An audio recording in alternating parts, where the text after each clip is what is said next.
Welcome to Rock M Radio. My name is Levi Hutmacher, and I am the podcast producer here at Rock M Radio, contributor at Rock M Plus, graphic designer. I just do a lot of stuff for the Rock M universe. You're probably wondering why I'm here today. It's because we have a super special episode that we've been trying to get in the works for a while now. We finally found some time to get with the mind behind the Mizzou Mini Movies that everybody seemed to love last season, myself included.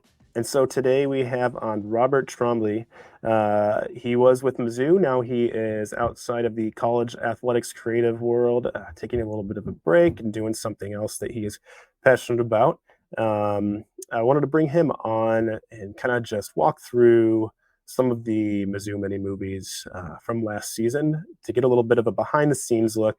What went into the production behind all of these, what went into specific moments during these games, and just to see if he had any stories that he wanted to share. And he came back with some really awesome insider info. And I really enjoyed the conversation. I'm a video producer and social media person with the University of Michigan, my day job. And so it was great just to talk through some of these video production things, and also as a Mizzou fan, just to hear the behind the scenes stories, and how they put together these awesome pieces. So without further ado, here is my conversation with Robert. All right, everybody, we got Robert here. Robert, welcome to Rock M Radio. Do you want to introduce yourself a little bit? Yeah, thanks for having me. So my name is Robert Trombley. I am the former director of creative content for Mizzou football. I was there from around January 2023 until February of 2024. I think the thing I was most known for during that time was the introduction of the mini movie series, but also some of our hype video stuff. Not all of it. I'll talk more about that with the rest of my staff, but definitely just helping trying to lead the creative vision and kind of our rebranding of the social pages and things that we did for the 2023 season with me and a lot of help from my team. Awesome. Thanks so much for that. And so are you still with Mizzou? Just to give kind of people like an update in the beginning, kind of where are you at right now? So I walked away from Mizzou back in February. Not of any real specific reason or event. I had known that I kind of wanted to take a step away from college football for a while. I kind of knew all the way, even during the season when I was making the mini movies. I just was suffering a lot of burnout. I had been to 4 schools in 4 years, moved around the country a bunch of times. I think for me, I just knew that I needed to step away and recharge and do something different and see if college football was what I wanted to do long term. So I just told Coach Drink that. He totally understood. I stood on to help the transition a little bit. We still all talk, still have a great relationship with each other. So right now I'm just pursuing my next thing, which I'm trying out being a high school teacher, where I'm going to teach career courses on interactive media. So we're going to see how that goes, and kind of just for the first time in a while, I'm just kind of going with the flow and having free time and just enjoying life a little bit after kind of a whirlwind of the last decade or so, making my way up the ladder in this industry. Yeah, the grind in college athletics for a creative is not very forgiving. You guys got a lot going on. And how big was the team at Mizzou as far as the team behind the mini movies? So it was kind of, if I could describe it like it was an actual movie thing, it would be like I was like the producer director. So I was the one editing.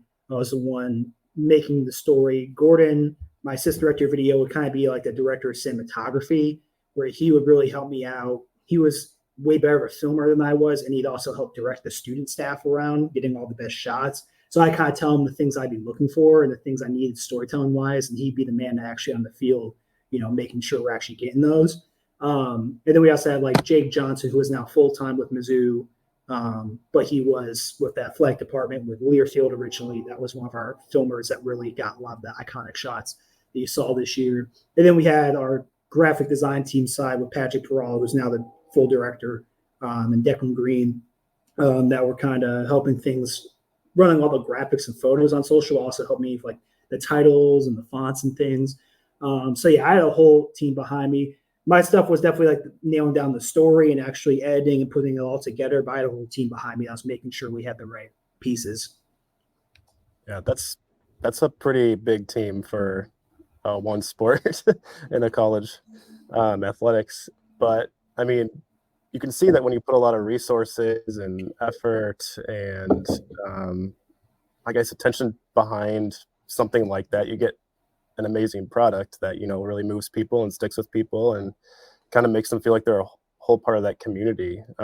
Is that something that you guys intended from the beginning? And how big of a part was Coach Drink in that? Oh yeah, it was definitely the attention. It was really a lot of it was Drink. So how this all happened? So I was at UConn the previous year, and I had been director of creative before. I'd made similar things before, but UConn was like the first time where I guess I had some more resources behind me, and I was the full creative control behind the program. And I had known some people at Mizzou that were with me at LSU because I was with LSU with Blake Baker, Olivia Olson, our director of recruiting operations. So that year I was at UConn, they were kind of talking to Drink about me because at the time, Drink and them were kind of struggling creatively. They didn't have a director. They had a couple pieces. They had like Gordon who was there, but he was like 22. No, he was a good worker, but he had no director experience, so he wasn't there yet to run a team. He is now at this point, but back then he wasn't. And then we had McLean and a couple other Nate Sam who's there now. That like it was a young team, but they like had talent, but there's no director, so it was kind of like a lot of unused resources. So the whole year they're kind of looking for a director, and Drink or someone from Mizzou called me all the way back like February of 2022, trying to pitch me, and it wasn't really the time yet. I was still very focused on UConn. I wasn't planning on leaving. And then it was December of 2022 where Drink called me personally, and he said, like, I've been seeing, because I didn't been doing the mini movies at UConn. He's like, I've been seeing the storytelling you do. We need that here. He kind of sold me, pitched me on the program, what his vision was, where they had been at, where he felt like they were going, how he felt the year 2023 was going to be a year they really get over the hump, and they needed my talents to help, tell that story. And they just made an offer I really couldn't refuse. So then when we got there, my kind of goal was turn it into a real SEC creative department. So it's immediately we need to hire more people. We need to get more funding. We need more technology. Brad Larondo was a big part of that. He came into Mizzou basically the same week as me, and he was a big part of being the budget guy and helping us get new budgets. And then we hired Patrick Peral from Texas, who was skilled graphic designer and social media specialist. So he kind of took over the design and running the day-to-day social media. Me and Gordon took over the video and storytelling side, and then we just kind of went from there. Yeah, I mean, and it was completely noticeable on the outside too. As a fan and somebody who's been following the team for a while, just seeing this uptick in attention to detail in regards to the content that's being put out, whether it's on social or, just kind of like the memorabilia or like whatever the players or staff are wearing. There's a real attention to detail almost across the board, it seemed like. So the team is huge, and you're producing these amazing products with so many assets involved. How much pre-production did you guys do? No, a lot of it was on the fly because of the things that you're working on such tight time windows, and I think like what made the mini movies work was that since they're on such a tight time window and had to fit into such like a box, that I was able to really make unique things because I just wanted the flow of what I was feeling at the time. I didn't really have time to hesitate or overthink it. So a lot of my pre-production was almost like was done in my head during games. Like in Kansas State, when we're down by a touchdown, I'm thinking like, okay, we're in like act 3 of the mini movie right now. Like, what shot should I probably get? I should look at this player because he's been big this game. Or like, okay, I should go to Drink because this will be the big shot that we show. Or so a lot of it's like I've been doing these mini movies for a couple of years at this point, so I kind of knew my style and the things I was looking for. I had Gordon, who was a great cinematographer, so I knew we were going to get all the shots. We were going to get good angles of every big play. So I wasn't even worried about that because they were so good at that. So for me, I was just running around going like, okay, what reaction shots do I need to get? What storytelling pieces do I need? Like, so by the time I actually sat down on Sunday and I kind of was already putting the pieces together and had the vision in my head of how the whole thing would go, then it was just throwing everything in together and then adding my music and then kind of just moving things around until I found where I wanted to go. It's kind of similar to, I always loved it's the South Park writers, Trey Parker and Matt Stone, where they did like the 6 days to air thing. Right. It was like very the similar process where it's like you have about 3 days to write it, and you just kind of go, and then whatever comes out comes out. That's really cool. That's also, I mean, there's so much happening in those games. I'm guessing you guys are probably taking notes along the way of like specific moments or file names and stuff like that. Yeah, so for me, in terms of the movies themselves, there's more mental notes. But on Sunday, the way we do it is on Sunday, we come in, label our footage. Everyone had to log their footage on Sunday, because then I really want to start placing clips into Monday. Sunday, I was dedicated to come in the morning, labeling all my footage, so I knew where everything was, and so I could watch all of it to know like what I had in my arsenal for what I could use. And then it was really just placing down my music and timing and things like that. And then Monday is when I actually started like placing clips in, which is actually kind of the easy part. But again, a lot of like building out the story was a lot of mental notes during and after the game. And so when these videos are done, what's the review process kind of like? Like who has their eyes on it? And like, I'm guessing it takes you a few days to edit it because there's a lot of stuff you got to put together. So the timeline was, so again, Sunday, Monday, Tuesday was editing days. I'd usually have, and I'd be like locked in, like no one would even like, I'd be in my desk, just look at a computer for hours straight. And like everyone would be like, what's he does? Like he's making a mini movie, don't bother him. Like, and then I get done usually Tuesday night. And then I would do like subtitles, color correction, things like that on Tuesday night. And then Monday morning, I'd usually have it all ready. And then there was basically a 3-person process. It would first go to Brad Larondo, who would, he kind of knew what coaches, like the specific thing that drink, if there's anything he wouldn't like. And usually Brad didn't have anything like against it. Then Ryan Coslin, our SID, who was mainly just a like spell checker, anything like that could get us in trouble with any sponsor or just like little things like that. And then Drink was the last one. And Drink really, I don't think ever, maybe once or twice had any changes. And it was like, we're like, oh, can we just like replace this clip or like focus more on this player a little bit in the end? Like Drink was pretty much always, Drink almost was more like a spectator on them. By the end, he was more like watching them and he didn't have anything. He's just like, oh, you sent it to me, I'm going to watch it right now. He just enjoyed watching them. So it was really Brad Rondo, Drink, and Ryan Coslin that were kind of it was called the executive producers because they were the final say on it. Yeah, nice. Did you guys deal with, so I know you use a lot of popular songs. What was your process with dealing with like copyright with music? Because I know a lot of places are really big sticklers about it, and I can't use it for my job either. But I'm just curious about that personally. So with our agreement with Open Doors, which is like our NIL software, they also give you a like Spotify playlist of songs that you're green flag for from Atlantic Records. So a lot of those songs are Atlantic Records songs. Then other things are from APM, which is like a bunch of companies use, all the big companies use for like their non-copyright music. And then the third would be if there's like an instrumental. Sometimes you can use an instrumental that sounds like it, but it's off enough that it's not going to get flagged. And sometimes you just risk it, just because it's such a big thing. So it's definitely a combo of Atlantic Record songs we had to write to, like Bad Company was an Atlantic Record song, copyright-free music, company music. And then, if we could get away with using an instrumental that was slightly different enough, but people knew what the song was, like War Pigs in the Arkansas one. Like it's obviously War Pigs, but it's just different enough. That's not going to get flagged. Yep. That's a fun little trick producers like to do sometimes. So I guess without further ado, we're going to try to get into looking through 4 videos. Robert I threw it up to him to pick his favorites. But we kind of wanted to go with the fan favorites too. So we went with K-State, Kentucky, which my parents and sister are actually in the video a few times. Tennessee, and then a game against Ohio State, which was my favorite personally because I grew up around a ton of Ohio State fans. Just same, and I know how they are. They're Ohio State fans. No explanation needed. So first up, this might take me just 1 second. I'm gonna get K-State going. All right, so first up we got K-State. Let's get it going.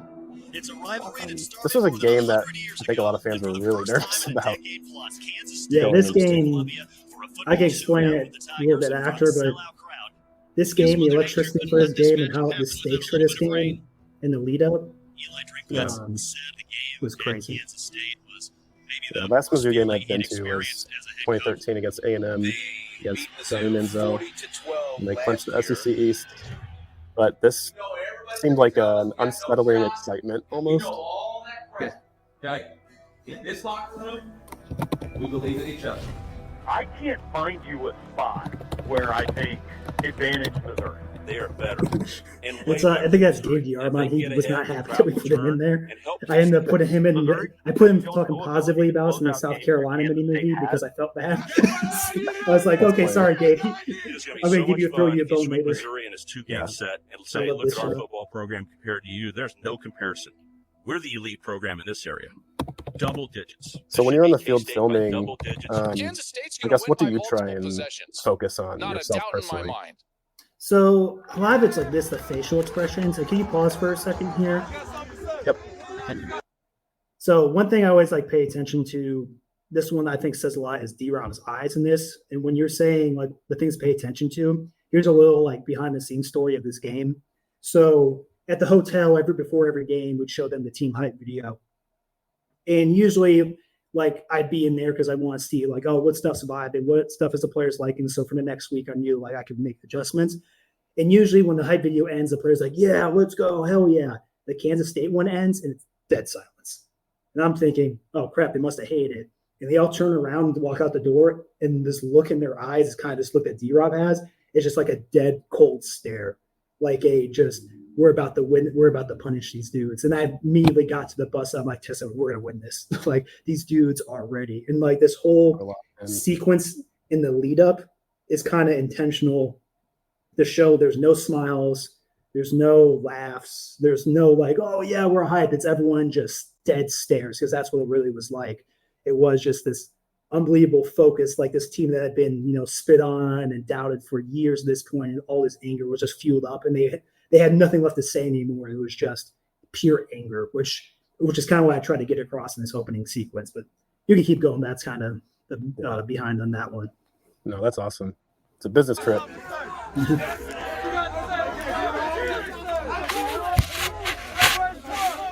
now, I would talk about being immortal. So when you is hard for a quarter, we gonna ride. I'm not playing here. We haven't even got a dollar. I promise you. Let's get everything I love this cut. It's coming up. What's understood doesn't Just need to be all spoken. cold You don't need a stares. motivational speech. Yep. All right, you're ready to go. Love the I'm gonna remind you, fizzle of the audio play out fast, into it play too. fast, play fast. It's your day. It's your day. Go see. So this sequence coming up is kind of meant to be kind of like the final boss sequence in the movie, like Mizzou coming out, classical music, Kansas State comes out, the blues, like the evil empire coming out, trying to create that contrast. Tigers and the Kansas State Wildcats, 99th meeting between the two as K-State welcomed with a chorus of boos. It might be my favorite part of the entire movie series right here. No, it's great. I mean, it's like totally, some of like the music, sound effects, shots. I mean, you're totally capturing all the anticipation. Great.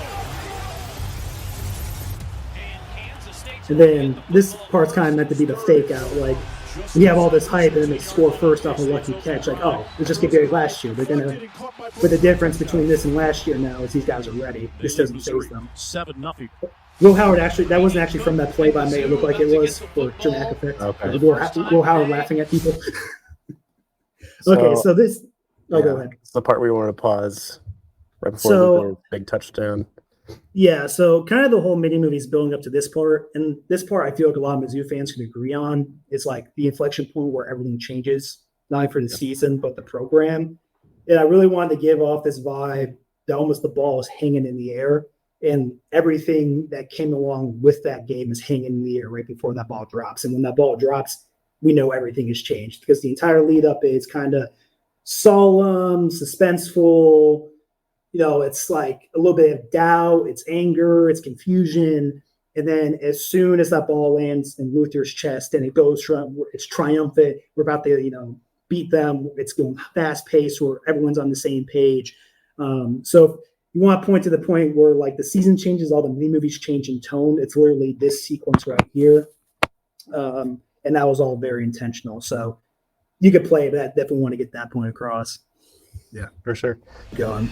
Looking for a little more rhythm in this passing game than what we saw the first 2 weeks. It kind of sucks all the air out of the room. Behind the defender. Touchdown, Missouri. And everything changes. Yep. 47 yards. Brady gets a little swag. Brady Cook to lead 3 to his touchdown.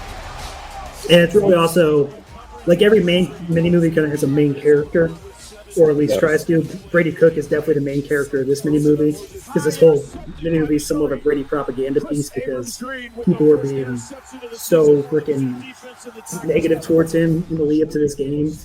Yep. And Brady, like, I mean, it is a superhero performance in this game. Kansas State regains the lead. How was he feeling before the game? Pretty much like the rest of the team, just like kind of locked in. Oh, Brady's always locked in, and like I kind of tried to convey this in the first 2 mini movies too, which is like Brady's always calm and collected. Like him and Drink are very similar personalities that even when it seems that they should be down because the narrative around them so bad, they never let it phase them. Yeah. And everyone in the team knew Brady was the guy. He was the guy in training camp that was making all the throws, that was doing the best. Like, it was no doubt anyone in the organization that Brady was the guy. 6 different receivers have up the drop. Yeah, it was really cool to see him. Love it to start the game. Ryan, this past season, Totally really shift him in. this whole team this year. Oh, yep. So that was kind of meant to be like the war sequence, the ringing in the ears, the muffled audio, trying to really emphasize because you see the slow-mo on that, his knee got bent completely backwards. So this was another big thing when I was editing this in my head before I made it. It's like, we need to get this Brady injury narrative going because he was in a lot of pain. And Drink at halftime was playing. He wasn't playing Sam Horn. He basically told Sam Horn, like, be ready to go because we don't think Brady can play. And Brady just said, I'm not coming out. And he kept playing. First, Missouri responding. Rough it out. Yeah. Brady Cook can move a little bit better when he comes out of the tunnel. When like these types of things are happening, are you thinking about like, what sound effects am I going to add this, like kind of add to production value? Yeah, like, I mean, a lot of the sound effects are so important. Like I said, when he got injured, I'm like, how am I going to make this really emphasize to the audience how much pain he's in? So that's why, like, what happens when guys get injured, like in the movies, like you're ringing in your ears. It seems like everything slows down and gets muffled. So that was like one of those things in the locker room. Same thing, like slow down the music to really let those words speak for themselves, and then now bring the drama back up with the music. Going offensively. And of course, when Brady throws the ball, there's always a whipping sound effect, like it's a rocket launcher. The most petty thing I do is when the opposing quarterback throws the ball, I don't give him a whipping sound effect. Yeah, I make it sound like it's always a lame duck. Yes. What was it like filming Luther? He is pretty exciting. Watch. Luther is his own content calendar. Like he's always doing something. A lot. Sometimes it's not. You can't put it on a mini movie because it's pretty profanity laden. Oh, this was there's another great moment in the huddle. One of those drives where we had on the screen we had the Let Brady Cook graphic that I made that had like a Top Gun with the sunglasses, and Brady looks up and he goes, "What the hell is that?" And he looks at me at the camera. Oh, this is the Gordon Meyer shot right here, that Luther touchdown. You guys show these to the team before they get to the public? Say that again. Do you show these to the team before they get to the public? No, the team are the first ones to see it. I'm sorry, they would see it at the same time as the public. It's really only me and Drink, Lorando, and Cosm that will see them first. 45 K-State, 30-15. Probably pretty fun to see their reactions. Yeah, I wish I could, but I also feel like I get so much anxiety if I did that. Looking at all the reactions. 6-yard line. There's 25 left. This part really trying to emphasize the franticness of it. That being way faster pace, just jumping play to play.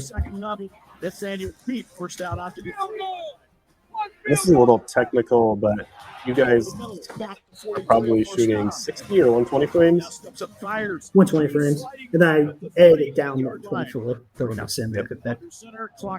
So can you pause about here and during this sequence? Yep. So people, talk about the kick sequence and Charlie Brown by Coldplay coming in. And I actually edited this mini movie backwards. So the first thing I did was edit this sequence because I knew because I kind of self-imposed that 10-minute time limit because I don't want any fluff in there. It's kind of similar like TV writers. Some TV writers like a 22-minute runtime because it keeps everything tight. I kind of use the same with the mini movies. So going into this, I knew I need to have as much time as possible for this final little kick, let it breathe so it's not rushed. So I start with that, and then everything else has to confine to it.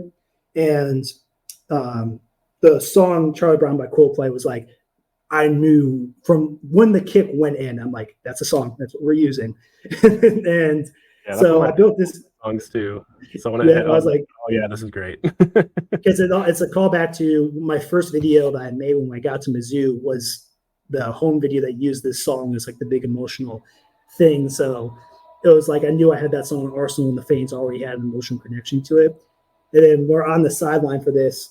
And now it's everyone, I'm telling Gordon, go get player reactions. I'm trying to find drink. And then I'm recording him. And then the 2 number 8s on the field thing, he runs away from me. So I don't even get a shot.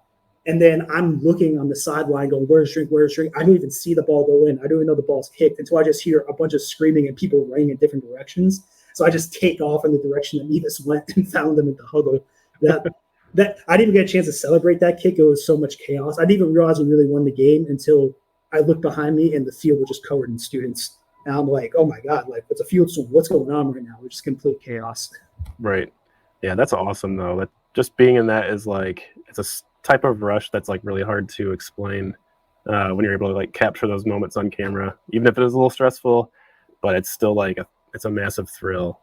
It's really cool. Yeah. And I was debating. My biggest debate when making this was, do I leave the drink? There's 2 number 8s on the field clip in, because my rule in the mini movies is usually this is a Trey Parker writing thing I learned from him, which is good stories. They're filled with buts and therefores. A sort of has a bunch of and then is usually a boring story. It has too much fluff. So the rule in the mini movies is usually if it doesn't tie into the overall narrative or it doesn't relate to the scene before and the scene after it, I usually don't leave it in because it just feels that's just there for the sake of being there. Yep. And that shot kind of is there for the sake of being there because it doesn't really tie in later. But I think, one, the fans were curious of why there was a flag down because that was a big discussion that week was why there was a flag down. 2, I think fans were curious why Drake was sprinting up to the referee during the kick and why he was doing that. And 3, I thought it was just kind of a cool little behind-the-scenes shot that I feel was going to be a legendary moment. It kind of needed to be in there. Right. No, it was great. I mean, even I remember seeing the flag in the field and being a lifelong Mizzou fan thinking, oh, great. Something bad happened again, and this is going to be taken away. Exactly. But, no, yeah, I think you captured it great. And I'll get it started here again so we can watch together. So now they send on Harrison Beavis, 61.5 officially. Gonna miss Harrison. Boy, I tell you, he makes this kick. We will be talking about this for the rest of our lives. Harrison Beavis.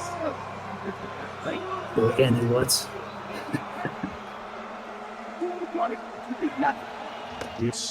it also kind of emphasizes the chaos of the moment because we were so focused on the 2 number 8s on the field, we weren't even watching the kick.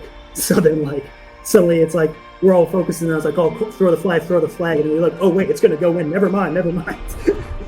Yeah. Charlie Brown comes in at a perfect moment. I'm not sure if you played around with different parts of it coming in. Oh, yeah. I re-edited this sequence probably 50 times. No, that was it ramps up at the part. Well done. A lot of people said it's similar to Moneyball, which I didn't directly feel Moneyball, but after seeing the Moneyball scene, I'm I probably unintentionally probably did that, but it's also kind of a sports movie trope that the ball hangs in the air and everyone watches it. And this one means here. Oh, this part always gets me. Because the big thing with Drink is like, no matter how much, because that lead up after Middle Tennessee week, like the amount of negativity and stuff that was towards us, and how much he was catching so much flack, and how many people were down him, and he never the whole week showed any sign of doubt or any sign. I mean, that dude was just exactly what you want out of a leader. So that moment where he finally kind of let himself be emotional and admit like how tough that week was, that was smart. Yeah, I think a lot of people's perspectives about Drake might have changed a little bit after this year. He's just a passionate guy and just wants to see, a team and players succeed and do well. Drink, in terms of like leaders, is probably of coaches that make you want to run through a wall. He might be the best I've worked under, just because he's not like your typical rah-rah guy. He's like a realist. He's not gonna like be that overly positive vibe where you almost get like you feel it's inauthentic. He's a realist where he's going to tell you what it is, but he's going to give you a reason why you should hope. So, especially during that Middle Tennessee week, like after that game when like everything was so negative, like if he had shown any sign of doubt or any sign of like it was getting to him or he had doubt, then we might have been screwed. But the whole week, he was the same Drink that was like that we'd seen every week, and he was kind of. And that was the other parts of the season in games where he lost and came back and won the next week. It was that same thing where he was always the rock, where he wouldn't like be overly positive to the point where like it would kind of make you mad because you're like, hey, we're sad right now. He'd be sad, but he'd be strong. So he was the guy that had to be strong for everyone. So he was a really powerful guy to work for. That's cool. That's great. So next up we have got the Kentucky mini movie, right? Is that next in order? Week 7, yeah. All right, we're on the Kentucky mini movie next up, and so we're going to get right into that. This was one my parents went to, so we might see him at the end. I don't remember if it was this or on the broadcast that they're in it, but yeah, this movie was fun for me. I have a lot of friends who are also Kentucky fans, and anytime Mizzou gets a chance to beat them, it's great. He's my favorite. Makai Miller in front of a Miller. Oh yeah. I like how one fan saw that on social media. It's like, I got that. I'm like, did anyone get it? Makai Miller, a Miller bus, get it? Yep. This group is able to bounce back from its first defeat of the season. Well, I think we'll find out. This scene, post LSU loss. That's kind of what I'm talking about with Drink, where he was acknowledging that it hurt, but it still felt like we were being strong. It's like, it hurts, but we're going to overcome. That feeling of not necessarily feeling sorry for ourselves, but also not being positive to the point of being unrealistic. Yeah, and I think even like content production planning, it's kind of important. It was the first loss of the season. It was the first week that he'd missed mini movies, kind of being able to call back. And, it's always a rule to like. I've never where I've done many movies after losses, and people always kind of wanted them this year. Maybe they would have made sense this year because their 2 losses were close games. But it's a slippery slope, because then what if you lose 55-0, and now you don't make a mini movie, and now you look like a bunch of wusses because you didn't make one. So it's kind of like it's easier just to go, we only make them 4 wins. Yep. On this homecoming evening in Lexington, it's the crowd roars. And I always try to the next week, like same with after Georgia when we lost, like give the fans something from the week we missed to show the story progression, not just like not acknowledge it. Because the big thing storytelling is you have to overcome something, like which I think is the problem with a lot of storytelling. With like this sequence is a great example of like how we come out and we kind of suck. It's like I feel like a lot of sports storytelling the teams do. It's all like, oh, we got it. And I think it's because coaches want that. They just want to look strong all the time. But if you look strong all the time, it's not compelling. Like you look stronger if you overcame something difficult and became better because of it, not because if you're just coming out winning and doing cool all the time, no one cares. Like you're just making yourself look good. Yeah, and I think it's really important to have that buy-in too from coaches and people in athletics and the team to be able to get them to trust you with telling their story is pretty big and can often be rare in athletics. And you guys have amazing access. Yeah, I mean, a lot of it comes down, I think, me and Drink had a good personal relationship, and he knew that I was always dedicated to making the team. I was always, all I cared about was making the team look good. He knew if there was something like this that I had a plan. If I'm showing this playing bad, there's a plan that's going to come back together. Like, Somehow. Now that shot of Marquise looking at the camera before the punt, that was not intentional. I did not know Marquise was going to get the ball. It was all luck. Yeah. Wants to throw a fade pattern, throw it to the left side. Leaping grab Johnson. Just an insane. Marquise Johnson. That was again. None of us knew that was coming. We had Jake Johnson got the shot of Marquise running to the field before the play. None of us knew. It was just all pure luck that we just happened to have focus shots on Marquise. Yeah. So that one was, you guys didn't know that was coming, but other times in games where any coach or assistant will give you a heads up, hey, something's coming, or they're pretty much locked in. They're all locked in. I mean, once you start working for a team, being around them, you can start. You're there at practice all week, so you might have a hint. You may see them practicing a certain play, or you're in meetings and you know the strategy, so you know something might be coming. But now, in game, they're all locked in. You might overhear something in the huddle that they're telling to the player to maybe. Here in the first half, we get the football back. So this kind of sequence, kind of like heist music, because it did really kind of feel like a heist that we came out with the lead in this half, because it looks so bad. The Tigers have the lead with 15 seconds. This game got pretty rainy, didn't it?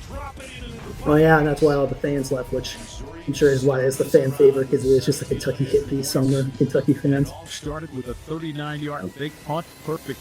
Once we get to that part, I'll probably ask you to pause so I can go over that story. Okay. Yep. To that play in particular, Ted Lasso's wearing visor tonight. Boy, got a fun one. It's weathering the storm. It never gets such a cliche. Turn is like the real life version of Ted Lasso. But that's what the SEC is. You I think I got to take partial credit for him watching that show, because we were on our way to the Senior Bowl, and I had this Ted Lasso phone case. And he's like, "What is that?" And I'm like, "Oh, it's Ted Lasso." He's like, "Is that a good show?" I'm like, "Oh, it's a great show. You love it, Coach." Yeah. Start fast right here, D. And even from the intro sequences in Ted Lasso, had his dancing on camera, did similar stuff with App State in the locker room. Yeah, I'm a big Ted Lasso guy, so there's a lot of intentional Ted Lasso type sequences and allegory in these things. Nice. Barry Brown with the jet sweep. Ronnie Luck gets outside. Hit it to 29. 30. Go screen late. Recovered by Missouri. Tigers put the turnover Missouri's first punt. The sequence itself, yeah, I always find fighting with this main movie's a favorite because of just how mean it gets towards the end. So this was such a weird third quarter where it was kind of a boring third quarter. And then it's kind of funny how this thing picks up so much towards the end. All it is a 38-21 victory. It's not even that intensive game. You can already see half their student section is gone, even when they have a 21-20 lead. Because Kentucky fans tried to deny that their fans left, and we kept their seats because we knew they were going to do that. Right. Yeah, I mean, Mizzou just really turned it on. Third, fourth quarter, it was nuts. Yeah. In this sequence, yeah, I always music-wise, try to keep the tone realistic. I'm not trying to be over dramatic. This isn't a super dramatic exchange right now, so it's kind of swaggy music, but it's not oh my god, this is because I think a lot of video editing people put really dramatic songs over everything, which means that the dramatic moments don't actually feel dramatic. It's kind of okay, you can pause right here. Here it is. Yeah. So this is important. So we first kind of started noticing fans leaving around the time the game was tied, we're that's weird. This is the game. Why are they leaving? And then we score that touchdown, and then Gordon comes up and he's like, "Look behind you. There's fans in droves just heading towards the exits. They're only down by a touchdown." And I go, record that. And then he's like, "And record the scoreboard too, so we can have a receipt." Because I knew we need a receipt to show people no, this wasn't we weren't moving around clips. We weren't showing the league at the end of the game and acting like we weren't lying. This is when they were actually leaving the game. And as soon as that hit, and as soon as if we start beating down them, this is just going to be what the movie's about, was us just emptying out their stadium. So then the rest of this game, besides getting the actual film in between plays, all I was doing is going around filming fans leaving. I went to the concourse. I went to go film fans leaving. I originally was going to I had so many fans flipping me off, so many Kentucky fans. I was thinking about putting those in, but I didn't want to getting fired from their job or publicly embarrassed. So I was it's a little too mean. Yeah. I was just this entire mini movie now is going to be dedicated to embarrassing these fans because they were so annoying the first two quarters. They were so rude to us, and they were so arrogant the whole game. So then, the tone shift, and I kind of I wanted to use that BB King magic. Is it BB King? No, not BB King. We had the rights to that through Atlantic Records, and I love the movie The Sandlot, which has that scene. So I was like, I gotta find a way to use this. It needs to be in like a comedic sense, like an ironic comedic sense. And as soon as that happened, like I know where the song's going. It's good. And there's a part coming up where we all sang, "It's a Party to Grove Street" by Waka Flocka, because that's their song.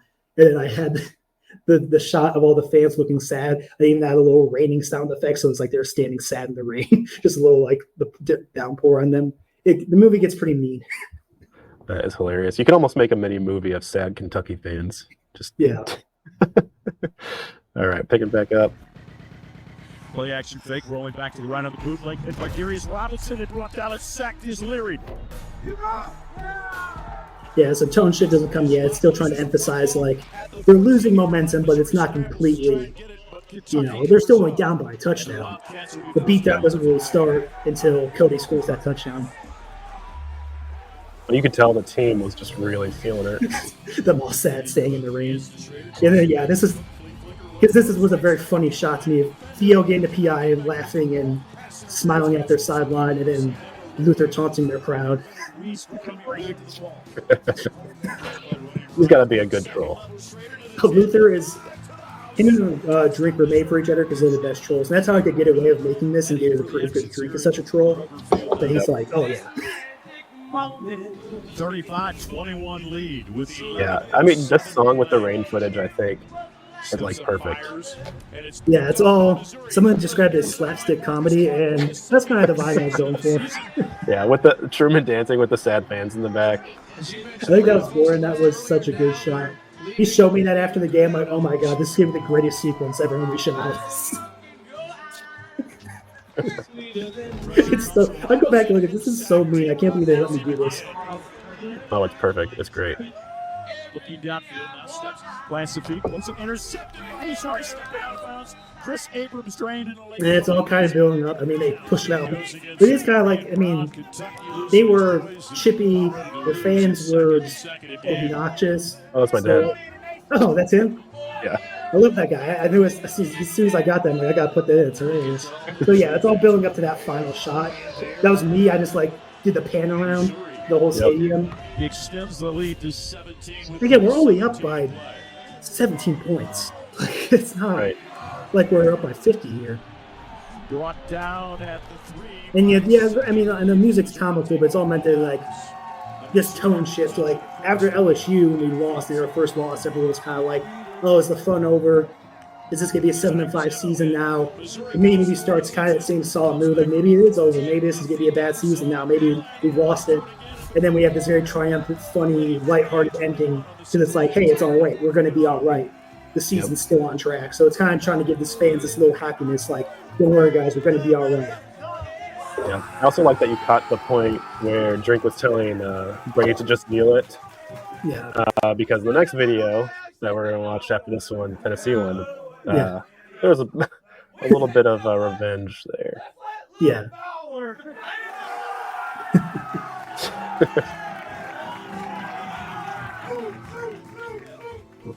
You enjoyed the hell out of this. Hey. Yeah, so I think really my goal of this is just trying to show everyone the team kind of had their mojo back after the LSU loss. So it's the feeling of hey, see, this is still going to be a very good season, even if we're not undefeated anymore.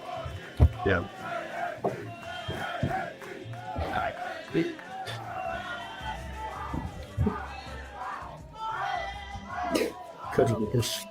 Coach Luber's the most running backs coach that's ever lived. No, that was great.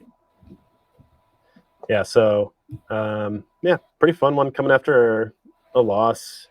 Next we got Tennessee coming up. That was coming after the Georgia loss, right? Yeah, so that was after the Georgia loss. So I can give some background on this one before we start, so I don't talk over it for that opening sequence. Yep. So we lose to Georgia. First of all, Drink has that amazing pregame speech before Georgia. I'm like, oh my God, we need to win because this is the greatest speech I've ever heard in my life. And we don't win. So I'm like, well, I got to find a way to use this somehow because this can't just sit not ever being used. It's the greatest speech I've ever heard. But we do lose. I feel like we kind of got screwed over by the refs that game, whatever. But so the next week, we shift gears. On that Monday, Drink calls me when I'm driving to work. He's like, "You ever seen the movie Tombstone?" I'm like, "Drink, my middle name is literally Wyatt. I'm named after Wyatt Earp." Like this. I've seen the movie Tombstone. He's like, "Oh, so you know, like the part, like the hell is coming with me part? I need you to do something for me." It's like, "I need you to cut out that scene for me. I need you to superimpose. Can you like do like an AI thing where you put like, you know, you change out the voices?" So I did an AI. I took an AI of Kevin Costner's voice and changed it to like, "The bowls are finished. Do you understand me?" And then did an AI where I don't remember what the words are, but I'd like switched out some of the words and then put it next to them running up the score on us. And then we showed it to the team that week. And so that's what I think it was Reese Davis was talking about College Game Day, because I guess Drink told him about it on the interview. And my general rule in the mini movies is if it's shown to the public prior to the mini movie, that's fair game. So it's like, I'm not reviewing anything that's, you know, in the team that the public doesn't know about because Drink told Reese about it. So now it's like, now it's all fair game. I can do this whole storyline. And Drink, the day I was making the mini movie, he was like, "Are you going to use the hell is coming with me thing?" And like, "I think I'll find a way, coach." So we were all on the same page that this week, especially after I'd already like pushed the line of Kentucky, that we knew that we were kind of trolls at this point. I'm like, I'm going to go all out. This Tennessee one is just going to be all about revenge. I do think this is probably the most complete mini movie in terms of like having a story that really ties itself together, an entire arc from start to end that kind of neatly tied itself together. But I gotta understand why the fans like this one the most usually. Yeah, it's definitely a fun one. I think it was. I think this one was my favorite one as well. Let me go ahead and get it started. Let's see. And it's the opening shot that they'll show. You know, I need to pause for it. So this was all planned. You can keep it going.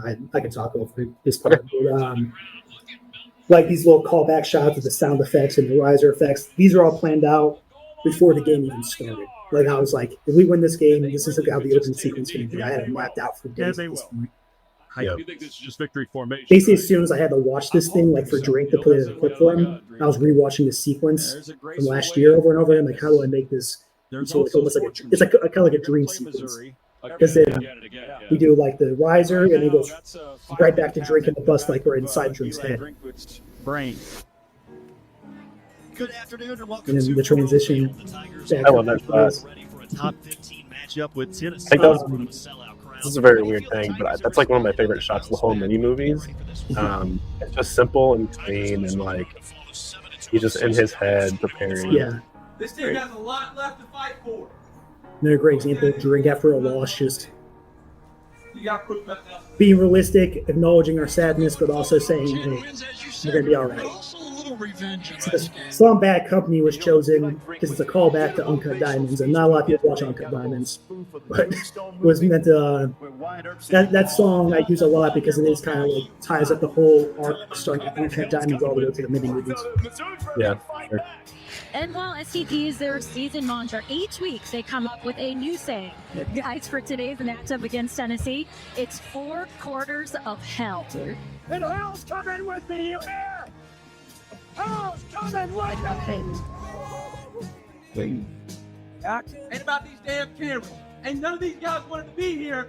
That was all about because the SEC network cameras were there that game because they were covering that game for their own documentary, and Drew was basically just crapping on them to their faces while they were in the locker room. He wasn't like on us about us as cameras. But more like SEC network didn't want to be there until now. Yeah. That was a little callback there. The fans cheering Brady's introductions. That was a callback to the fans booing Brady at the Kansas State game. It's just us. Oh, this song's perfect too for just this like intro, and then like all these clips of like trying to just get off that like matchup with the Tombstone old Western vibe of know just getting revenge on someone that crossed you. You know, the idea of a bunch of bad dudes out for revenge. Right. I try to always with these mini movies like never fall into too many like same patterns. Like I always try to differ it up the feel, like the song selection a little bit, or at least just vibes. Like some of them you wanted to start swaggy, other ones you wanted to start like more revenge based, others you want to be more like comedic moments. Sometimes you want like dramatic, like NFL films moments. Use this line. He's going to throw it.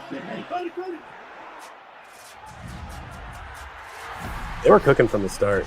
They were like, you know. And in this game, this is when I started the first half of these, just to do like more highlights in the first half. Because of like, I always had to save more time for the second half because we had so many second half dramatics. Good snap, good play. Stick is up. I think it was the first time where I didn't use score bugs in the first half, where we just kind of speed through the first half narrative. Yeah. So he gets the 35, right side of it, 45. There's similar sequences to a little portion of Kentucky of like they're doing work, they're getting stuff done. Yeah. And they have good rhythm going. Right. Yeah, like it's again like I always think a problem with a lot of editing with sports stuff is just people always try to just make everything dramatic. Everything is big cinematic song and rap song that's like all we're swaggy, but when moments where you're not really supposed to be. Like this moment, I try not to make it more dramatic than it is. It's just a simple song. We're taking care of business right now. We're just doing some work right now. Like once it gets dramatic, we're trying to encapsulate feel, and then we'll switch it up. But like same with like the Kansas State game is almost all dramatic music because that game is like dogfighting. It's just haymakers. It's just drama the entire time. Other games, there's boring moments. There's lulls. Like you don't want to make it all look like it was just the greatest game ever. You got to be realistic. You don't want to insult the audience's intelligence. It's like I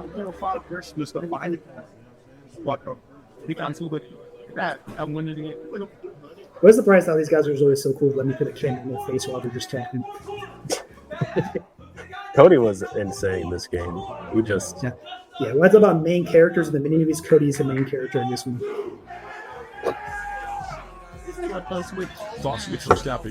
And that's why I say, like, a lot of people want to use rap all the time. I wanted to wait for the right moments like this, where like you throw in an NBA YoungBoy song when we're beating down some dudes, we're out and we're taking care of business, when we're full of swag and confidence, because that's what hip hop is do, is swag and confidence. You're not always feeling confident. Sometimes you have moments of doubt. But right now, we're rolling.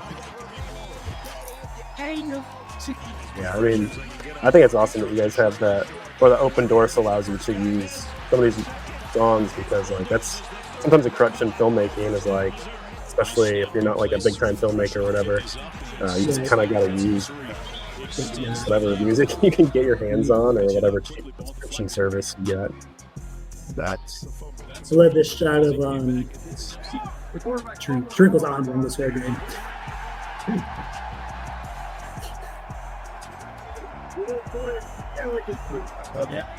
Yeah, Cody was on one this game. So Luther did the most insane thing I couldn't put on camera because it was so insane. In the previous play, he stole the Tennessee DB's towel, scored that touchdown, took the towel out of his gear, and then waved at the Tennessee sideline as he was going back to the sideline. And I didn't penalize for him, but they told Drink about him. They were like, hey, tell him to chill. And Drink, and that's him. That's what he's referencing when he's playing. He's referencing what he just did. But Drink basically told him, like, hey, that's hilarious, but don't do that again because you're going to flag. Yeah. Looking to the right, throws it already. This is Gordon Myers' two run shot right there. That didn't come out. Good. Lots of that. He had a run-in, and he literally, when Galen called, he sprinted down the sideline with him. I love it. Let's go. Hats off to. Now on YouTube, they cut up. They wouldn't let us use the Coors Light song, even though we had the rights to it. So in the YouTube version, it doesn't have the lyrics. So if any of you ever trying to watch the mini movies, with the original version of Tennessee, it's still on Twitter and Facebook. But on the YouTube version, the Coors Light song is just victory formation, right? Yeah. I'm hoping so. Yeah, Tennessee has called a timeout. Call back to the dream sequence.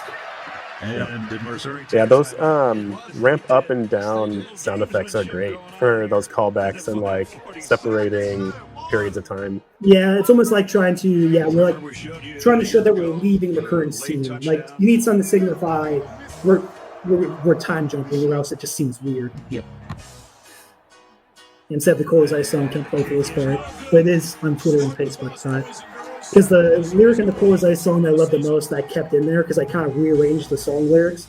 In the part where he says, "You're gonna pay the price, I know," and then right when it says the lyrics are, "You're as cold as ice, you never take advice, you're gonna pay the price." So then that was the lyrics I specifically chose out. And I would say it was 4 quarters of hell for Tennessee. A good point. The commentators also did a great job of building that narrative. So that's another thing. It's like it wasn't even like we were reaching, like attacking for this. Even the commentators agreed with like what Tennessee did was egregious, and that they needed to put like this. Yeah. Was I'm guessing stand on business was something that was talked about throughout the week leading up to this game with the team. Yeah, stand on business. We got to basically saying he was taking care of business, but just a more singing way to say it. But yeah, that was the theme of the week. Besides 4 quarters of that. That dream come true for that kid. And tone change, get to a more sentimental feeling. Be eternally grateful for us in my life to this university, to Coach Drink. I'm very big on introducing a lot of song switches because there's so many tone changes throughout a football game. No, definitely. Like you got to build drama. A lot of people don't understand that we had to adding in the little touch about Cody's story and journey. We put in, but coming where we came from. Yeah, main character was the Tennessee Mini Movie Cody Schrader. Kids that don't get these opportunities to just bet on themselves. And that was sprinkled in throughout the whole movie, just like little clips of Cody, teammates, asking how many yards he's got. Like you guys did a great job of, just reminding the viewer who's the main character in this, whether it was or like without it being too intentional.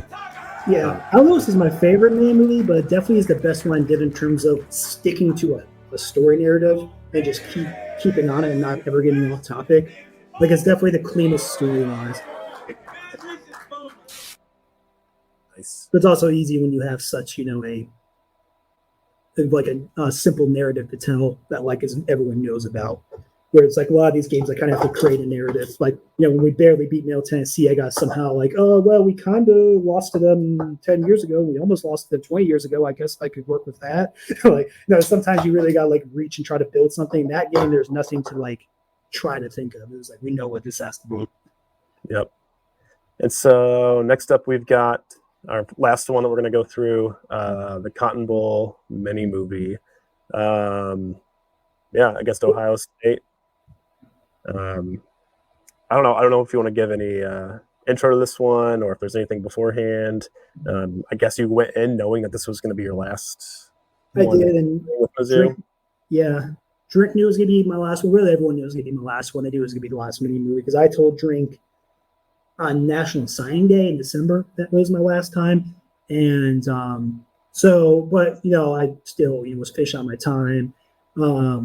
He came up to me right before we left. He was like, "The Cotton Bowl changed your mind with his freaking cowboy hat on."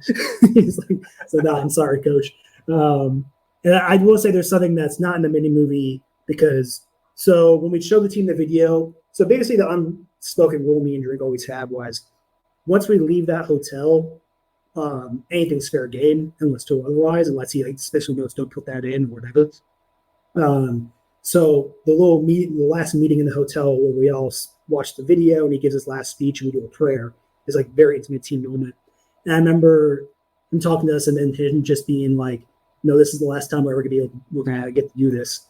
And there's just this emotion in the room where everyone was just on the verge of tears. We all just kind of looked at each other being like, "Wow, we've been on a hell of a journey, haven't we, guys?" And I just remember all of us welling up and this very powerful moment where there's 85 grown men in this room, 6'5" football players, and we're all just sitting there on the verge of tears. It's the last time we're all going to do this together.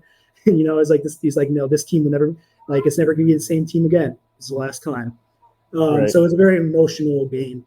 Good one, but yeah, we can start it. This one was also fun for me. I know we talked about it a little bit ago, but just nerve-wracking going into a game against Ohio State, a team that I talked crap against my entire life, and talked crap against my friends who are big Ohio State fans. So going into this one, I was very nervous and a little nerve-wracking to see what would happen and to see if I could continue trolling them for the following years. all I can think of is if this is my last game in my college football, my career working college football, there's no better way to end it than beating Ohio State. It's the perfect way to end our Yep, and a lot of the media in Ohio was like, "Oh, Ohio State's not at full strength. They're not this. They're not that. They're not gonna. They'll still be able Well, it's to." funny because was it not Kyle Travis? What was his name? Kyle McCord. Yep. They all dumped on him the whole season, saying he sucked. And as soon as he transfers, we don't have our quarterback. It's like you guys said you hated your quarterback all year. Like, Yep. it's crazy. And then we had we went out to get drinks with some Ohio State staffers a night or two before the Cotton Bowl, and they're all like, "Yeah, but we still got Carnell Tate. He's a 5-star. It's 5-star." And then they're kind of making little side conversations like these Missouri guys really think they're going to beat us, things like that. And I'm like, even Ryan Day at the the media events was just kind of dismissive. So it's very satisfying to beat these guys. Yep. All right, so I'll go ahead and get it started. Years in Mizzou football history. Song is Texas Tea by Post Malone, instrumental. And their second ever win against one of the marquee names in college sports. The most impressive thing about this game, how we were able to even make this mini movie, was there's only three of us filming this. It's me, Gordon Meyer, and Jay Johnson. For example, the Kansas State mini movie, maybe had 10 filmers. It was just 3 guys, and I don't even film the game actually. I'm just getting supplemental, so it's really just 2 guys on the field filming the game. And Ohio State had 8 people, so we were massively outnumbered in terms of.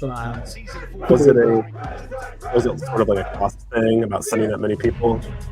Yeah, it was just because creatively we had our 2 graphic designers and we had our 3 videographers, so that was 5 creatives because we didn't have a separate photo team.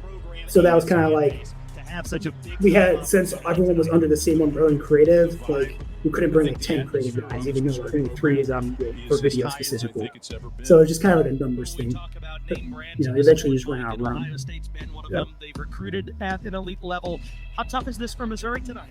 Trying to establish them as a threat. Always a big thing in mini movies. If your opponent doesn't look like a threat, then what does it even mean if you beat them?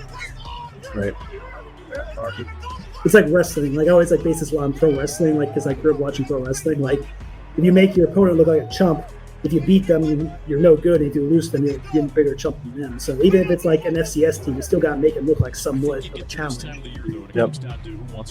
The one thing that I was really impressed with spending time with this pretty good speech. So big reason this one's 21 minutes. So when I knew this was the last mini movie, so I kind of wanted to give the fans, for everyone watching, a bit of a reward. Be right, no time limits on this one. You're gonna let everything breathe. And 2, being able to do things like this where I didn't have to cut parts of speeches out for time, I got to just show basically the whole thing. You earned it through a lot of hard work. You earned it through up downs. You earned it in the wilderness. You earned it when your brother was late. You had to fight for the brotherhood. You learned it on the bleachers. You've earned the opportunity to be here today to show the world who we are. They call them blue bloods because they've been given everything their entire life. Such a good speaker. Yeah. We're wilderness forged. Forged in the toughness. Our time's over. It's our time. It's your time. I spent maybe a whole day trying to figure out the song to put behind this. The day after the game, I drove. We got back at 4 a.m. after this game. I immediately got in the car and drove to Ohio. I did it for years. So on the way back from Ohio to Missouri, I was just listening to songs, trying to figure out what songs I was going to use for this. And I found that song. I'm like, that is the speech song. Write that down. Both these teams. And Drink knows he's a good speaker. When I was making that movie that week, he's like, "You gotta put that whole speech in there." I'm like, "Yeah." I was like, "Good." Because he knows he's like that. That was a good speech. It's the best speech I've ever written.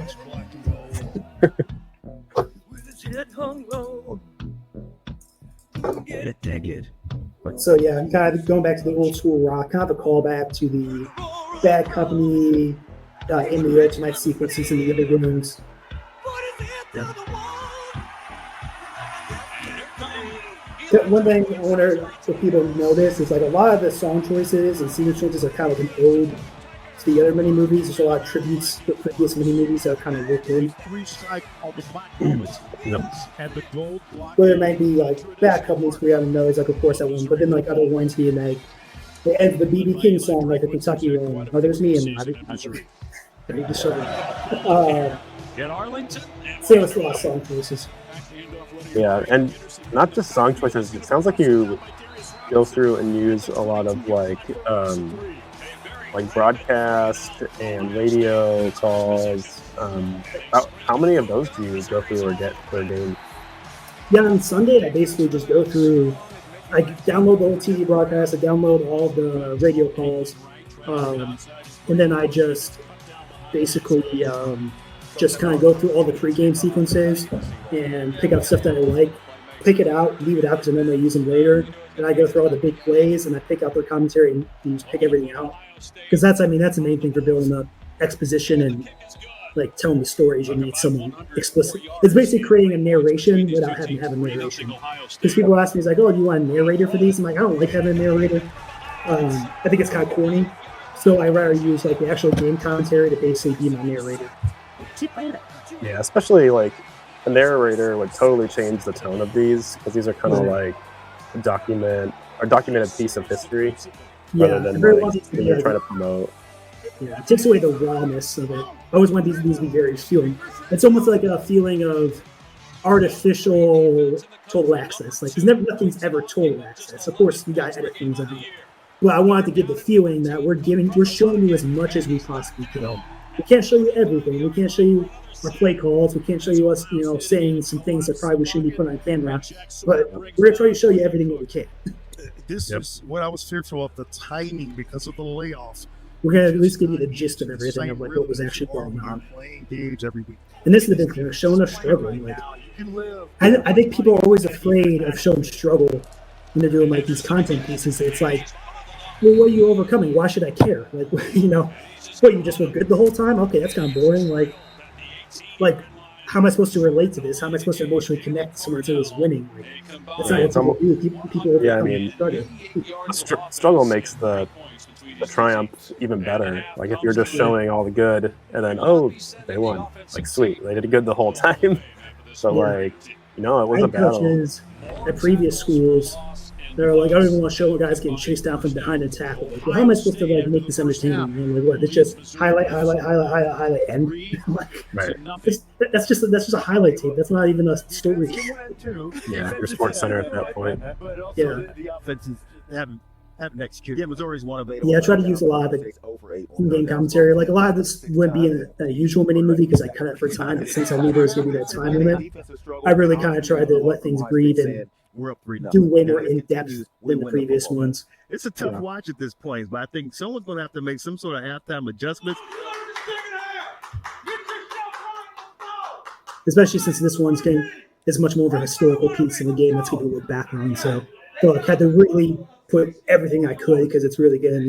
Historically, you don't want that context. Okay, we got to score by executing and taking care of the football. Do your job. Just 1 inch better. One more step. Anything inside. No selfish bull crap. Execute. We still felt pretty good about this game at half. This was just such an interesting game.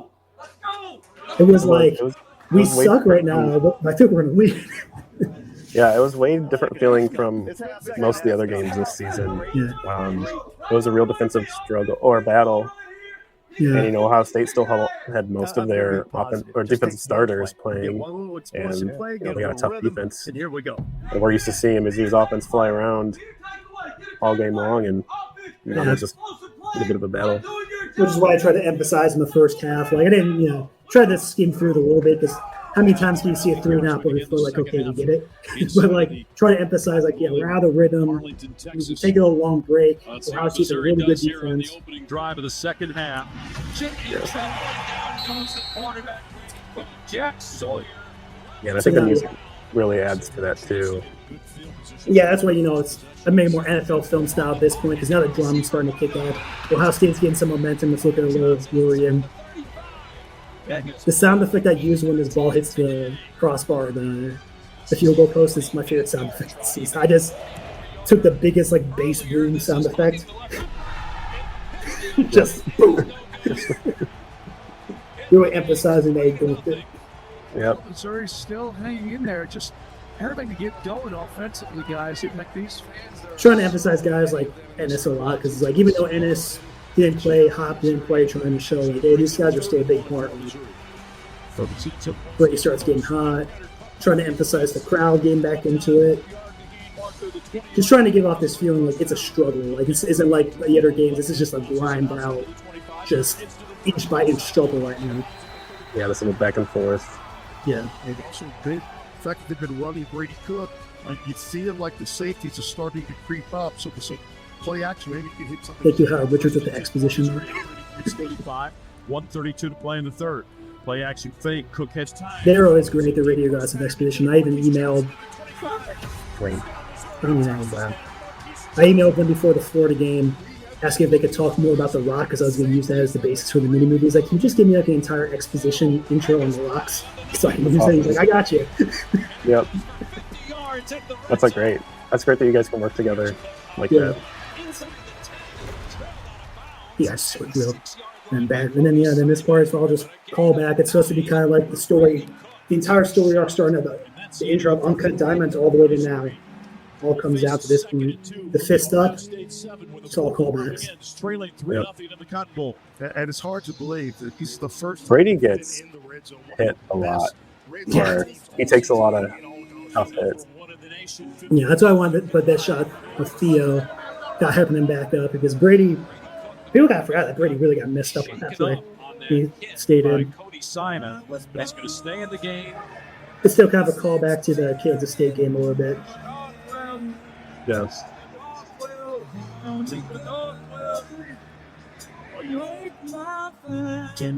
Brady Cook has his team set up second down and 2 as we begin the fourth quarter.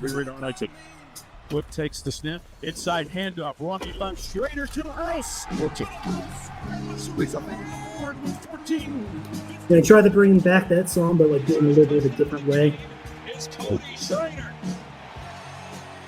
The Tigers go 95 yards in 8 plays in 4.5 minutes. I love that shot.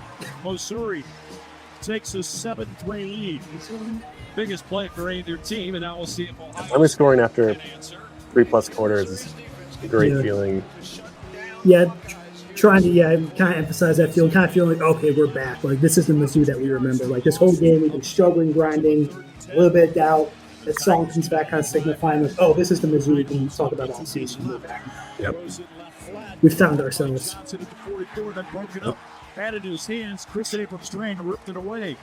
Brings up a 4th down. Yeah, I always try to have a camera on Luther a lot for reactions, especially this game. Yeah. Field position game. I know we just saw Missouri have a 95-yard touchdown. Just give him a GoPro and a selfie stick and let him have fun. Let your defense get a stop. The Tigers wanting to put together a sustained drive here.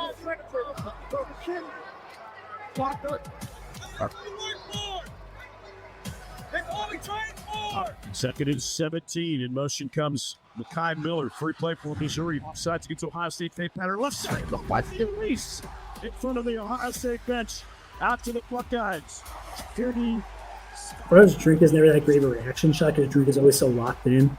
So he's always kind of like, oh yeah, it's so cool happening. You look at Drink, he's just kind of like, good. Just like, Schrader bounces to the left side to the 25-yard line. If Cody Simon doesn't make that play, Cody Schrader walks into the end zone. A crucial 4th and short. Looks like Missouri's going to go for it. I don't know. I feel like. So I like being able to do a longer one this time, because I really could drag these moments out, or I kind of have to rush through these dramatic moments. Yeah. But do the music stops where we emphasize audio like that, like having that little huddle where PR tells Luther about the field. It's a nice little change of pace. Keeping it as Brady.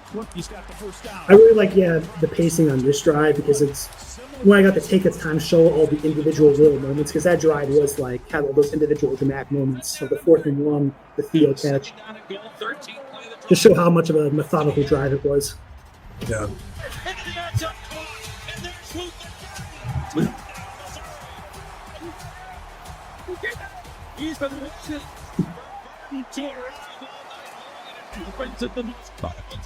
I love that. Yep.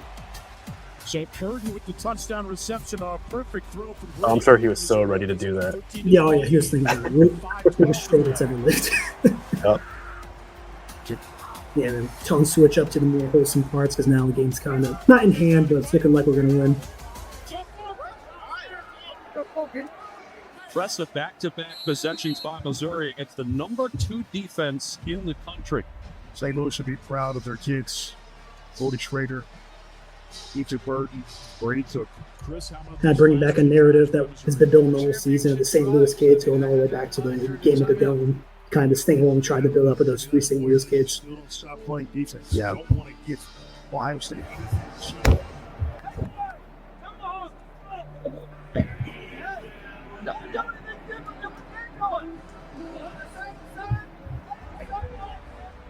Waits for third down. Yeah, you can feel a little bit of tension, but like we can do this type of thing right here.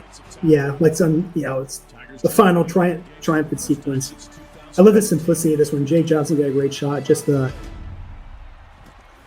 What is fast pressure backside ball comes free, covered up by Missouri. Good. Very cinematic. Yep. Missouri recovered it. Joe Moore with recovery. The shades of 2014.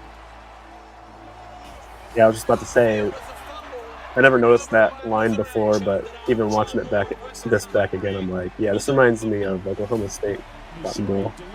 Yeah, it's great call by Howard Richards and his name's but I'm very mad his name's blanking right now because he's awesome. Yep. Love that shirt. Yeah, Drickwitz in the Tigers. Did he cry? 3:13 away from I don't know if he did, he was hiding himself from the camera. Territory still on his feet to the 40-yard line.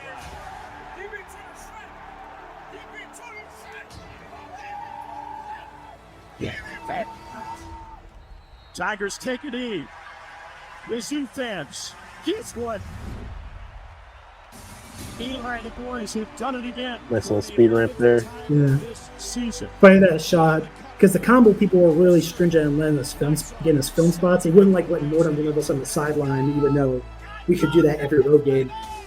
So then, like Gordon was holding the camera. He's like, "You need to get shot, like drink with the Gatorade guy." He's like, "They're not gonna let me in." I'm gonna say, "Screw them! I'll like literally hold them off." Go. He ran over there. The combo people tried to stop him. I'm like, "Don't worry about them because there's so much chaos happening. It doesn't matter." Yep.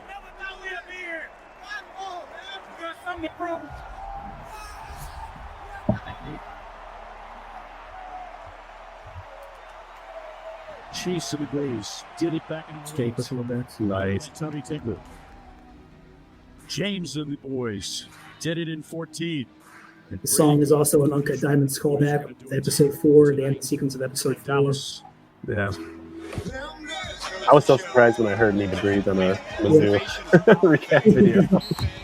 Eli Drinkwitz, these Tigers that see that, that hear that noise, and want to prove everybody wrong and add a little bit of fuel to the fire. If nobody believes us, we believe in ourselves, bro. It's a brotherhood, NYC. State of Missouri, St. Louis, Columbia, Kansas. Impressive the coverage you guys got with like 2.5 people. Yeah, I mean, a nice thing. This is what I loved about having being able to do. Like, I like the 10-minute timeline for all 8 ones, but I did like being able to have a minute time limit on this one because I really got to let this play out like a series finale or at the end of the complete movie, where like don't have to worry about editing it, just kind of let it all speak for itself, which is very nice for a moment like this where you don't need to do that much of editing. Really. Was a testament to a wilderness brotherhood. A bunch of guys that have fought through adversity their entire lives and career. We're not blue bloods. We're dirty, hard-working brotherhood that loves each other and fight for each other. We scored 14 points in the fourth quarter. We put our fist up. We said we're not giving in. We're faster, stronger, tougher than you in the fourth quarter. And we got to the lead edge, and we're not going to be denied. And now we're the Cotton Bowl champs. M.I.C. Little montage to end this off with. Yep. I was just going to do an ending montage, but like, there's no guarantee after the Arkansas game if we were going to have another one. So I did the Arkansas one just in case, like, oh, we could lose the bowl game, and I might still do a mini movie, but we'll see. So this is kind of repetitive from the Arkansas one, but I'm like, well, we got to do it. Yep. Wow. One bad shot. Jake and Gordon are so good. That's why this place, they're going to be just fine this season. These guys are so talented. These shots are so amazing. So this coming season, are they going to have about the same size of team, about, you think? Yeah, just about, because Warren's basically taking over as the main video guy. Jake Johnson's coming over to help athletics. So it's going to be same size team. I don't know if they're going to do specifically what we call mini movies, but they're going to do something again. There'll be something of a similar vein that, we'll do storytelling. Might not just do specifically mini movies just because, you don't want, I told them not to go on mini movies because you never want to be compared to something previously. You can doing your own thing. Like, it gives you the ability to do your own thing. Like, I don't want them to be trying making carbon copies of what I did because, that's just like, you're always going to be living in comparison. Right. Again, great song choice. Yeah. E.B. King song, call back to the Magic Moment song in Kentucky. When you think about the future of Missouri, how big of a threat is Missouri? Again, kind of try to do the ode to the entire series of a lot of this stuff. A lot of callbacks to previous storylines, previous songs, previous bands. And kind of make this like almost like this part when the Stand By Me song plays, almost like the epilogue. You got all the players talking to the camera. Simple editing, just letting everyone kind of get the roster awards and all the characters that we've seen throughout the year. Yeah. At this point, these guys are like super comfortable with you all. You've been around them for hundreds of hours. So it's nice to get like that organic play with the camera. Richards and Chris Gervino. I'm Mike Kelly, thanking each and every one of you for listening to Missouri football all season long. Enjoy the off season. Missouri will head back to Como with a Cotton Bowl trophy. Did you guys go out and celebrate after? We actually didn't get a chance because after a road game, you just get on the buses, get on the plane basically immediately and go home. Mm-hmm. And by the time we got back, it was 4 a.m. and it just snowed in Columbia the night before, so we're all scraping. We just came from Dallas where it was like 70 degrees. We were there for a week. Come back that morning, it's 4 a.m. We have to get snow off our cars. And then it was New Year's the next day, but like I said, I drove all the way to Ohio basically from there so I could be home for New Year's and then went back a couple of days later. But yeah, when those road games, it's hard because you come back so late. Right. Yeah. And so, now we've kind of gone through all these many movies. I guess we're going to kind of be wrapping up here in a little bit. You talked a little bit about what's next for you. I guess, what are you looking forward to seeing with this Mizzou team this coming season? And are you going to be following along? Yeah, I'll still be following along. I mean, the funny thing to me is I didn't grow up in college football. So, I only became interested in college football when I started working in it. So now the teams I cheer for are like the ones I've worked under. And Mizzou is definitely the one that is going to be my team this year. My girlfriend is an Oklahoma fan, so that's going to make things a little bit more complicated. But I am trying to make it up to that game this year, so I should be back in Columbia at some point this year. I'm going to cheer for him. This year you're returning most of the production. You had so many good transfers like Caden Green, and there's so many more, but I'm going to lose my mind for trying to name them all. But it's such a great transfer recruiting class. Chris McClellan, another one on the defensive line. I think you're just going to see just as talented of a team. And I think now there's so much buy-in and there's so much momentum. The only thing we had to overcome last year was we felt like starting the year we were devoid so much momentum until that Kansas State game. But this year now it's we're hitting the ground running. We've had Kirby for a year. Defense, we got a new defense, but it's kind of still similar scheme-wise and cultural-wise. It's just now kind of just doing a little bit of a switch-up with coaches, but still a lot of the same stuff, a lot of the same assistants. So I think you're just going to see basic continuity of last year. Yeah, that's great. I'm really looking forward to this season, and looking back on some of these mini movies gets me even more pumped up for that first game to get here. These last few weeks are going to feel pretty long for a lot of these diehard fans and myself, and I'm sure you too. And looking forward for what's next. Were there any final thoughts or ideas or anything that you wanted to bring up at the end of this?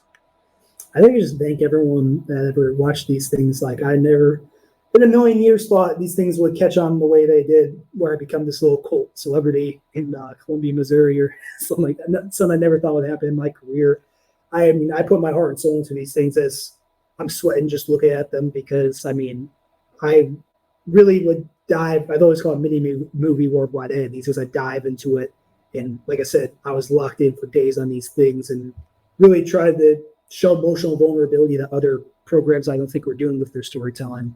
So it was a big risk to take emotionally, to put myself out there like that with these ideas. So I really appreciate everyone that embraced them. And I still can't believe that these impacted people the way they did. And every time I still post on social media and the amount of people that respond or say thank you to me or things like that is really, truly touching. So I just want to thank all the fans that ever watched these things. Yeah, for sure. And I'm sure I speak on behalf of all the fans to say, thanks so much for all the hard work that you and the team put in on these and creating memories that we can look back on throughout the years and even leading up to this season. Just get a real good feeling about what the 2023 team was all about. And I think it was a really special team, and it's going to be another special team again this year. And also shout out to the coaches and staff for giving you guys the access that they gave you, because I know, like I said earlier, it's super rare to get that at a lot of places when you're a creative or a videographer. Right. And that really kind of just opened the doors to these incredible pieces of art that you guys created. So, yeah, just shout out to you and the whole team and the coaches, and thanks again for coming on this podcast. Appreciate it. Thank you for having me. Just want to say thanks again to Robert for coming on the show.